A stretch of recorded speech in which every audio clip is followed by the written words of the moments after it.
ADHD stands for Attention Deficit Hyperactivity Disorder and is often described as a mental disorder.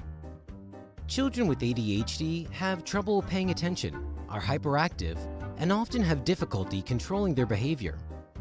It is estimated that it affects around 5% of all children aged 3 to 17 globally, and that for every girl, around 3 boys are diagnosed with it.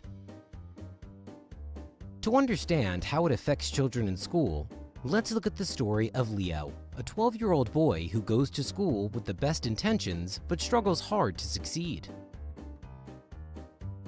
Attention deficit is his biggest problem. Leo gets distracted so easily. It happens even when he tries his hardest to focus. He often realizes that he has suddenly zoned out and has spent the last 15 minutes thinking about something entirely different. Just the tiniest thing can get him off track. To him, it feels like his brain is broken. He is also forgetful. Books and homework are often left at home, and if he doesn't miss an assignment, he often loses it somewhere or forgets to turn it in. His grades are terrible, and some teachers are beginning to think that he is a lost case.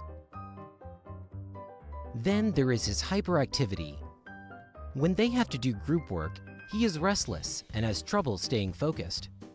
Staying calm and listening while others speak can completely drain him, making any normal conversation a serious challenge.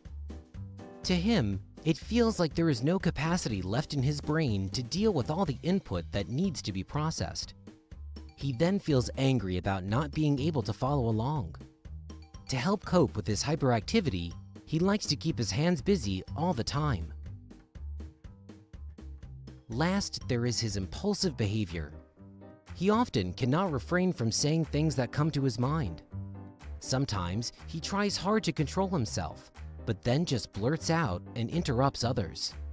His classmates find this annoying. He later regrets his hot-headed behavior, but he knows that unfortunately, he will do it again and again. It seems to him that he can't learn from his mistakes. Teachers get frustrated trying to get him to behave. Others become impatient, give up, or distance themselves. After he is diagnosed and receives support through concrete steps, things begin to get better.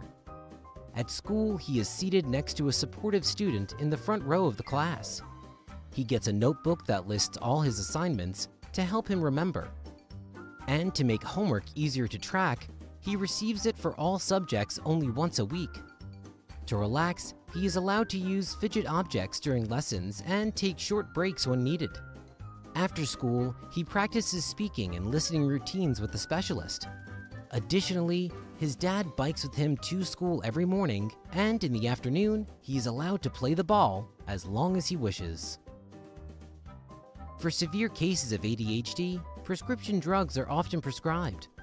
Before that happens, children like Leo need to undergo a professional, age-appropriate diagnosis by a child psychologist who will try to look below the surface. ADHD could just be the tip of the iceberg. The root cause might be drama at home, bullying at school, poor sleep, or the wrong diet. Sir Ken Robinson told the story of Gillian Lynn, an 8-year-old girl that was said to have a learning disorder. She could not concentrate and never sat still. When she was brought to the specialist, who didn't subscribe any therapy but instead played music on the radio, the girl started dancing. He then told her mother, "Gillian isn't sick. She's a dancer. Take her to a dance school." Gillian Lynn later became a famous dancer and then responsible for some of the most successful musicals in Broadway history.